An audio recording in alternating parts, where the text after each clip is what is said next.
Nshuti bakunzi b'Ibyahishuwe TV tubahaye ikaze ku makuru y'aka kanya. Nkuko musanzwe mumenyereye, Ibyahishuwe TV ibagezaho amakuru y'imyidagaduro, tukaganira n'amakorari, abahanzi ndetse n'abandi bose bafite ahuriye n'ibitaramo. Tubagezaho kandi ubutumwa bwiza tuba tubafitiye umupasiteri ubabwiriza cyangwa se urohagizaho ubuhamya, ndetse tukabagira n'inkuru. Hari ibintu bimaze iminsi cyane bihwihwiswa, abandi bakavuga ngo nibyo abandi sibyo. Amakuru ari kuvugwa nta kindi, aravuga ku itorero rya ADEPR rya Uganda. Bivugwa yuko iri torero rishobora kuba ryarahagaze ritagiye gukora nka ADEPR, cyangwa se rishobora kuba ryarasezereye abakozi baryo, abandi bakavuga bati rishobora kuba ryarahinduye izina. Ibibazo byo ni byinshi. Hari nk'uyu nguyu we yanditse ati rwose mutubarize ubuyobozi bw'itorero rya ADEPR mu Rwanda butumara impungenge niba itorero ryacu ryo muri Uganda ritagikora, duhagarika amasengesho twarisengeraga.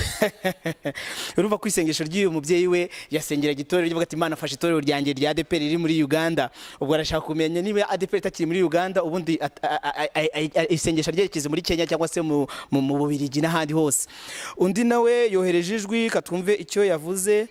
Yavuze ati tubwize ukuri nimba ibi nari byo cyangwa ari ibinyoma. Aha, uyu nawe ni Sofia yavuze ati mutubwize ukuri niba ibi nari byo cyangwa ari ibinyoma.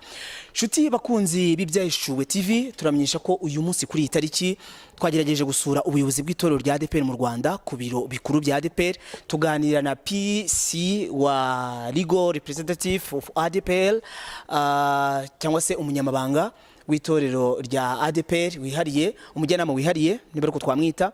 Hanyuma rero agira amakuru aduhereza. Hari amakuru yaduhaye yimbitse. Hanyuma dufite kandi narandi vi kuganira n'umuvugizi wungirije Reverend Pastor John. Abantu benshi muramuzi yuko yayoboye Uganda igihe kirekire, kandi ko afite ubuzima bunini bw'itorero rya ADEPR muri Uganda. Afite amakuru rero dufite gahunda yo kuzaganira nawe cyane asagira ibyo bitubwiraho.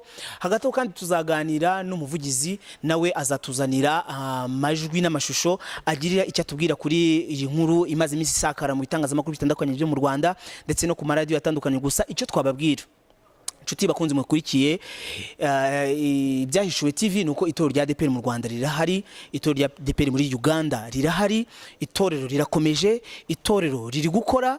Gusa kandi murabizi ko itorero rya ADEPR imaze imyaka myinshi, imyaka 76 kuzamuka. Umva ni itorero umubyeyi, ntabwo twatinya kubivuga. Kaba nubwo twadutuka mu matorero atandukanye, ariko si gitangaza kuba rishobora kuba ryabyara irindi torero muri Uganda.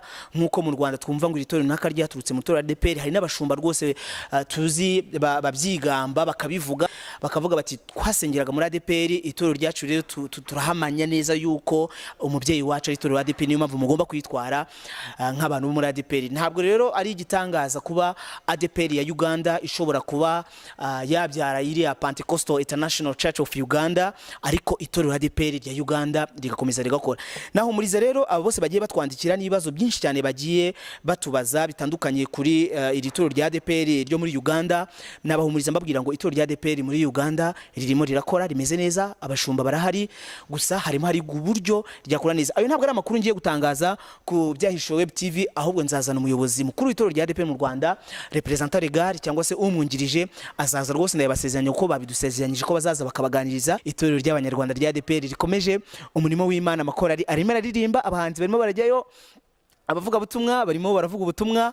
Rero muhumure, mukomeze muri sengere, ntimucike intege, kandi ibi bintu ntabwo ari ibinyoma kandi nta nubwo ari byo, kuko iyo ibintu byaciye hanze haba hari amakuru y'ukuri cyangwa se amakuru y'impamo abagomba gutangwa. Rero mu gihe dutegereje kuza kwakira uwo mutumirwa w'Imena muri studio z'Ibyahishuwe Web TV, reka tube duhiniye aho ngaho inkuru, tubabwira yuko hari amakuru menshi cyane tubararikira kuzakurikira mu kiganiro cy'ubutaha.